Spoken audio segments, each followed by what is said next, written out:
Hello, my name is Kaylee Burrows, an 8th grader at the prestigious Exuma Christian Academy. Last summer, my family and I enjoyed a vacation in Orlando. Prior to our trip, my mother went to the bank to obtain US money. The teller ensured that we were not requesting more than $10,000, and we weren't. Then she exchanged our money. We paid 1.0125 for each Bahamian dollar that was exchanged. The teller made a record of this in my mother's passport, and we left with our US cash.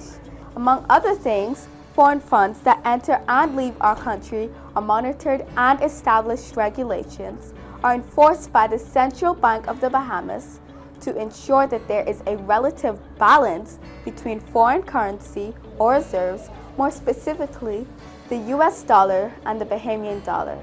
My research supports the view that foreign exchange controls are still relevant for the Bahamas today.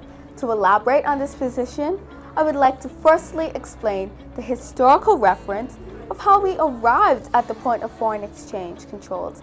Then, I will provide contextually relevant examples of why these regulations are ideally suited for the economy. Do you remember? Yes, I remember, yeah. Do you remember how it used to be? Sometimes it's useful to understand history to appreciate the present. In matters of foreign exchange control, history is always a good teacher. Prior to 1972, the Bahamas enjoyed a mutually beneficial relationship with the United Kingdom and other Commonwealth countries. We were all a part of a club of sorts called the Sterling Area, pun intended, I'm certain, where everyone pools the gold and foreign currency reserves of the area. This was actually the genesis of the application of exchange control, and it was meant to protect reserves, or local and foreign currency, and use it in a manner that benefited all. The relationship ended in 1972 when the Sterling Area was dissolved.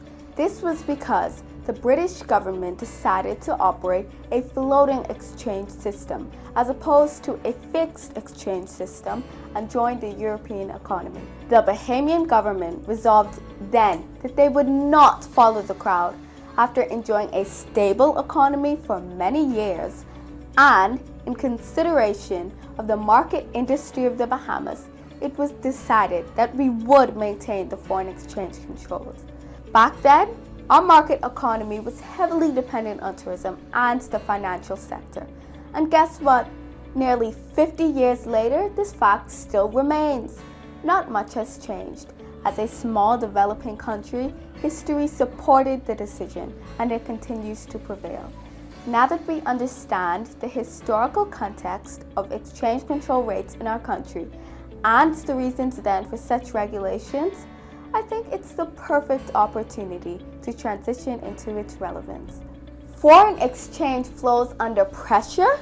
The Jamaican dollar hits a new low? What? Is this really happening? Jamaica is a known Caribbean country that has relaxed foreign exchange policies.